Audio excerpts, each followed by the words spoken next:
ओं सर्वे भवन्तु सुखिनः सर्वे सन्तु निरामया सर्वे भद्राणि पश्यन्तु मा कश्चित् दुःखभाग् भवेत्। नमस्कार, आमि आचार्य बेणीमाधव। आज के एक विशेष विषय निये कथा बोलबो। बहु ज्योतिषके बोलते शोना जाए टाइमिंगटा ठीक हय ना, और टाइम अफ इवेंटटा ठीक हय ना। कोनो जातकेर विवाह रयेछे 2, 7, 11 पाচ্ছি আমরা, কিন্তু তার বিয়েটা কখন ঘটবে, বিয়ে তো রয়েছে, বিয়েটা কখন ঘটবে সেটা দশা অন্তর্দশা দেখে প্রপারলি কিন্তু বলা যাচ্ছে না। চাকরি রয়েছে 2, 6, 10, 11 পাচ্ছি আমরা,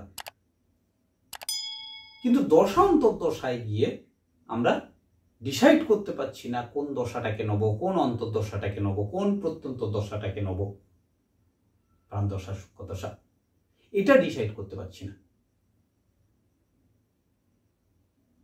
তখন আমরা আরপির সাহায্য নেব। আরপি বা রুলিং প্ল্যানেট, রুলিং প্ল্যানেট দিয়ে একাধিক কাজ করা যায়, অনেক ক্ষেত্রে আমাদের হেল্প করে বা বিচারের যে প্রসেসটা তা সহজ করে দেয়। কৃষ্ণমূর্তি পদ্ধতির অনবদ্য এই জিনিস কিন্তু আরপি বা রুলিং প্ল্যানেট। কৃষ্ণমূর্তি পদ্ধতির যে টুল বক্স যদি বলি, সেখানে আরপি কিন্তু খুব গুরুত্বপূর্ণ একটা টুল, যার সাহায্যে আমরা একাধিক কাজ করতে পারি। পূর্বে যেমনটা বললাম, রুলিং প্ল্যানেট বা আরপি আদতে কি যদি বলতে হয় তাহলে বলবো যে বর্তমান সময় এই মুহূর্তে যখন বসে আপনাদের সামনে আমি কথা বলছি, এই মুহূর্তটাকে যে গ্রহগুলো চালিত করছে বা রুল করছে, তাই হচ্ছে রুলিং প্ল্যানেট বা আরপি। রুল বা চালিত যারা করছে তারাই আরপিতে আসবে। এই আরপি থেকে আমরা কি কি করতে পারি এবারে যদি বলতে হয় তাহলে বলবো, যদি কোনো প্রশ্নের উত্তর হ্যাঁ বা না হয়, কালকে ইন্টারভিউ রয়েছে, সেই ইন্টারভিউটা আমি ক্র্যাক করতে পারবো কিনা, ইয়েস অর নো, এই আনসার যখন খুঁজবো, আরপি আমাদের খুব হেল্পফুল একটা কিট বা হেল্প করবে আমাদের। এই আরপির মাধ্যমে আমরা বলতে পারবো হ্যাঁ, আপনি কালকে যে ইন্টারভিউটা দিতে যাবেন সেটা আপনার জন্য পজিটিভ আর নেগেটিভ কি রেজাল্ট নিয়ে আসবে। আর কি করা যায়? আরপি দিয়ে আমরা জাতকের বার্থ টাইম রেকটিফিকেশন, জন্ম সময় সংশোধন করতে পারি। একটা লগ্ন 1 ঘন্টা 40 থেকে 2 ঘন্টা 20 মিনিট পর্যন্ত চলে। কেপিতে আমরা যারা প্লাসিডাস হাউস ডিভিশন অনুসারে আমরা কিন্তু ঘরগুলো ডিভাইড করি, সেখানে 1 ঘন্টা 40 থেকে 2 ঘন্টা 20 মিনিট পর্যন্ত একটা ঘরের মান হতে পারে, একটা লগ্নের মান হতে পারে। আবার একটা নক্ষত্র লগ্নে অ্যাসেন্ডেন্ট একটা নক্ষত্রে অবস্থান করে 50 থেকে 52 মিনিট পর্যন্ত, এবং একটা সাপ চলে 3 থেকে 9 মিনিট পর্যন্ত। তাহলে এই 3 থেকে 9 মিনিট, যেহেতু কেপি বা কৃষ্ণমূর্তি পদ্ধতি সাবলট বেস, এই একটা সাপ 3 থেকে 9 মিনিট চলছে, জন্ম সময়ে যখন আমরা জ্যোতিষের কাছে যাচ্ছি আর বলছি, সেই জন্ম সময়টা যদি পারফেক্ট না হয় তাহলে বিচারে অনেকখানি অন্তর বা তফাৎ চলে আসবে, প্রেডিকশন মিলবে না। সেজন্য প্রথমেই আমাদের কাজ, যারা কৃষ্ণমূর্তি পদ্ধতির জ্যোতিষ করি, তাদের প্রাথমিক কাজ হবে বার্থ টাইম রেকটিফিকেশন বা বিটিআর করা। এই বিটিআর করতে গেলে কিন্তু আমাদের আরপি অর্থাৎ রুলিং প্ল্যানেটের প্রয়োজনীয়তা রয়েছে। আর কি করা যায়?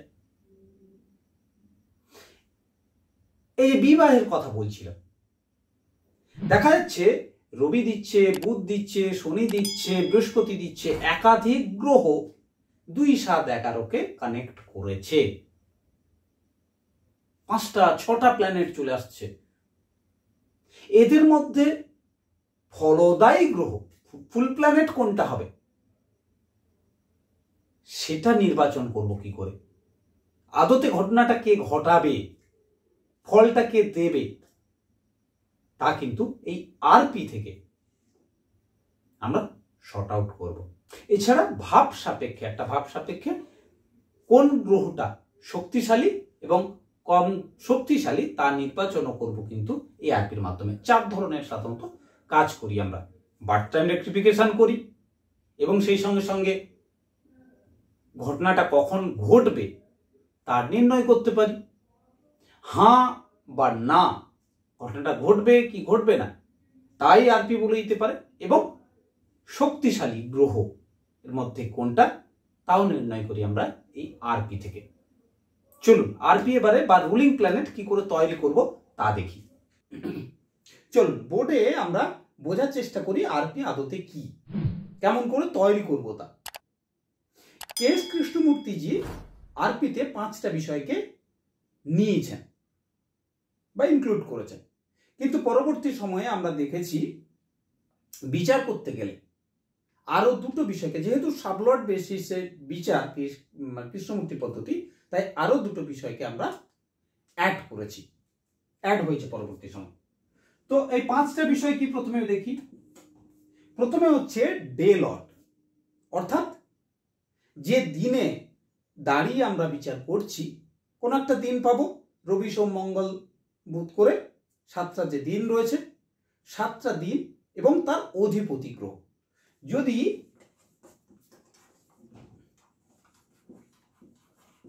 ডে লট পাবো একটা, ধরা যাক আজকে সোমবার, তাই মুনকে পাবো আমরা এখানে, অধিপতি হিসেবে মুনকে পাবো এখানে। এরপরে মুন কোনো একটা সাইনে অবস্থান করবে, চন্দ্র কোনো একটা রাশিতে অবস্থান করবে আজকে।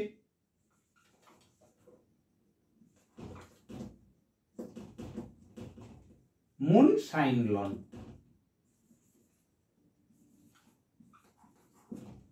মুন ধরা যাক আজকে অবস্থান করছে সিংহ রাশিতে, তাহলে সিংহ রাশির অধিপতিকে শান, আমরা শানকে পেলাম। মুন কোন একটা স্টারে অবস্থান করছে, কোন একটা নক্ষত্রে অবস্থান করছে, ধরা যাক পূর্ব ফাল্গুনী নক্ষত্রে অবস্থান করছে, শুক্রের নক্ষত্রে moon. Moon moon star Lord পূর্ব ফাল্গুনীতে রয়েছে, তাই পূর্ব ফাল্গুনীর অধিপতিকে শুক্র, ভেনাসকে পেলাম। এবং এরপরে অ্যাসেন্ডেন্ট বা লগ্নের sign lord, ascendant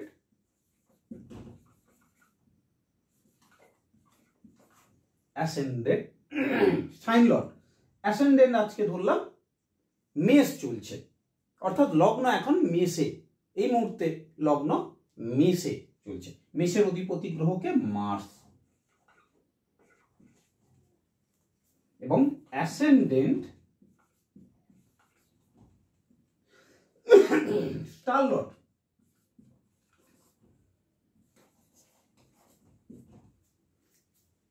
ascendant star Lord, ascendant star Lord সেখানেও দেখা গেল ভরণী অর্থাৎ শুক্র, যে কোনো হতে পারে, এখানে কেতুর নক্ষত্র অশ্বিনী হতে পারে, কৃত্তিকা রবির নক্ষত্র হতে পারে।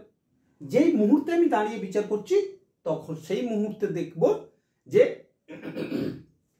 ডে লর্ড হিসেবে কাকে পাচ্ছি, কি দিন, তার অধিপতি গ্রহকে।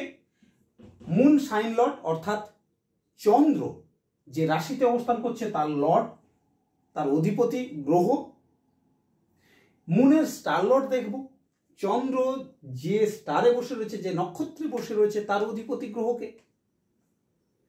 অ্যাসেন্ডেন্ট সাইন লর্ড পাবো, অর্থাৎ লগ্ন তখন পার্টিকুলার কোনো লগ্ন চলছে, লগ্ন কোনো একটা রাশিতে অবস্থান করছে তার অধিপতি গ্রহকে, তাকে নেব। এবং অ্যাসেন্ডেন্টের স্টার লর্ড নেব, অর্থাৎ লগ্ন যে নক্ষত্রে অবস্থান করছে সেই মুহূর্তে তাকে নেব। এদের মধ্যে জোরালো যদি বলি কে সর্বাধিক শক্তিশালী, তাহলে কিন্তু আমরা জানি সাবলট সর্বাধিক শক্তিশালী। 1 নম্বরে থাকবে অ্যাসেন্ডেন্টের স্টারলট। আমি এখনো এখানে সাবলট নিই।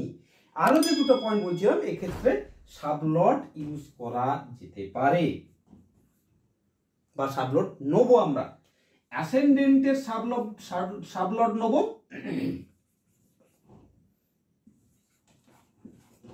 এবং মুন সাবলট নেব।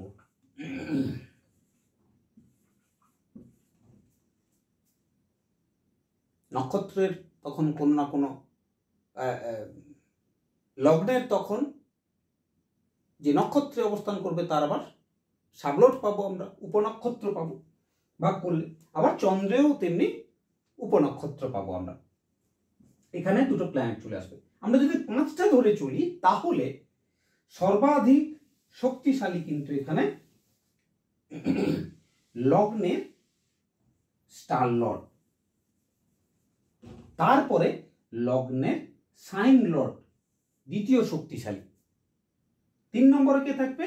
মুনের স্টারলট, চন্দ্র যে নক্ষত্র অবস্থান করছে, তারপরে চন্দ্রের সাইন লট যে রাশি চলছে সেদিনকার, এবং সব শেষে ডে লটকে আমরা রাখবো কম শক্তিশালী হিসেবে।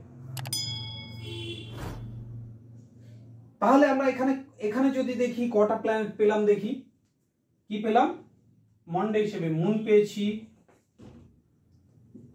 সান পেয়েছি, ভেনাস পেয়েছি, মার্স পেয়েছি, এবং ভেনাস পেয়েছি আবার। তাহলে 4টে প্ল্যানেট পেলাম।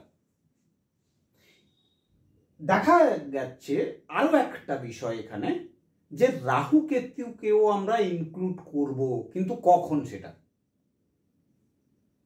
যদি দেখা যায় এখানে যে প্ল্যানেটগুলো এসছে, মুন এসছে, সান এসছে, ভেনাস এসছে, মার্স এসছে, এদের সাইনে অর্থাৎ এদের রাশিতে কিংবা এদের সঙ্গে যদি রাহু কিংবা কেতু কেউ অবস্থান করে, তখন কিন্তু আমরা দেখা যাবে যে রাহু কেতুকে ইনক্লুড করছি আরপির মধ্যে। চলুন একটু দেখি।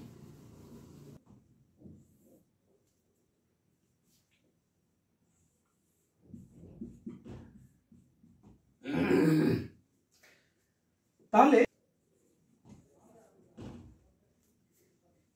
এটা অ্যাসেন্ডেন্ট। এখানে দেখা যাচ্ছে যে 15 ডিগ্রি 30 মিনিট লগ্ন রয়েছে। আবার চন্দ্র এখানে অবস্থান করছে কততে? সে অবস্থান করছে ধরুন 20 ডিগ্রি 12 মিনিট। এই আরপি তৈরি করব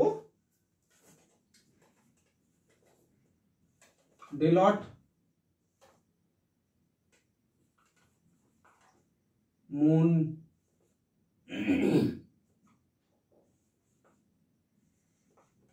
মুন সাইন লট,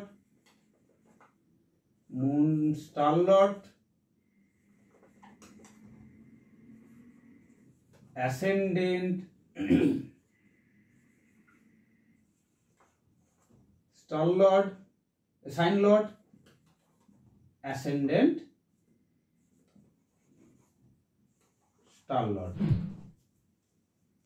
এই ডে লট হিসেবে ধরে নেওয়া যাক, যেমনটা বলছিলাম আজকে সোমবার, তাহলে মুন পাবো সোমবারের অধিপতি হিসেবে, ডে লট হিসেবে চন্দ্র পাবো। মুন সাইন লট, মুন কোন সাইনে বসে রয়েছে? সিংহতে বসে রয়েছে 20 ডিগ্রি 12 মিনিট। তাহলে পূর্ব ফাল্গুনী নক্ষত্রে রয়েছে, শুক্রের নক্ষত্র। সরি, সাইন লট হিসেবে সান পাবো, কারণ সিংহতে বসে রয়েছে, সিংহের অধিপতি শান রবি, এবং পূর্ব ফাল্গুনিতে রয়েছে যে কারণে ভেনাস আসবে, এবং অ্যাসেন্ডেন্ট কোথায় রয়েছে? মেষে রয়েছে, অর্থাৎ এর অধিপতি গ্রহকে মার্স।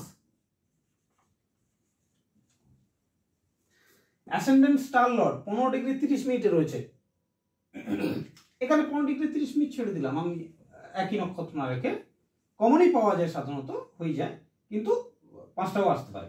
এখানে দেখা গেল 3°20', তাহলে কেতু নক্ষত্রে রয়েছে, এখানে কেতু এলো।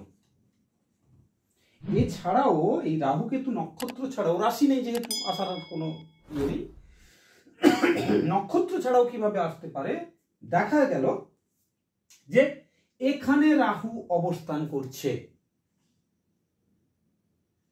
তাহলেও কিন্তু আমরা এই যে মার্স লিখেছি এর সঙ্গে রাহু লিখে নেব, অথবা মার্স এখানে অবস্থান করছে, এর সঙ্গে রাহু অবস্থান করছে, তাহলেও কিন্তু আমরা নেব রাহু কিংবা কেতুতে। এখানে যে যে প্ল্যানেট গুলো আসছে, মুন আসছে, সান আসছে, ভেনাস আসছে, মার্স আসছে, কেতু আসছে, এদের সঙ্গে যদি অবস্থান করে রাহু কিংবা কেতু, সেক্ষেত্রে রাহু কেতুকেও আমরা আরপিতে ইনক্লুড করব। অথবা এই যে গ্রহগুলো আসছে এদের সাইনে যদি, ওদের রাশিতে যদি অবস্থান করে, তাহলেও আরপিতে আমরা এই প্ল্যানেটগুলোকে ইনক্লুড করব। ভিডিও দীর্ঘ হবে, আমি পার্টে পার্টে ছোট ছোট ছোট ছোট করে আপনাদের জন্য প্রস্তুত করব। আগামীতে বলবো যে কোনো প্রশ্নের উত্তর হ্যাঁ কিংবা না কিভাবে আমরা বুঝবো, কিংবা বিটিআর কিভাবে করবো, বার্থ টাইম রেক্টিফিকেশন কি করে করবো, আমার জন্মের সময়টা যে এক্স্যাক্টলি ওটাই বা ঠিক আছে সেটা জানবো কি করে, সেটা বুঝবো কি করে, আরপিকে কি করে কাজে লাগিয়ে, কিংবা কোনো দশা ঘটনাটা কখন ঘটবে তার নির্ণয় করব কি করে, আরপিকে কাজে লাগিয়ে, আরপির ব্যবহার সেখানে কিভাবে আমাকে হেল্প করতে পারে, কিংবা ফ্রুটফুল গ্রহ, ফলদায়ী গ্রহ বা শক্তিশালী গ্রহ নির্বাচন করব কি করে, এই প্রশ্নের উত্তর নিয়ে আবার ফিরছি।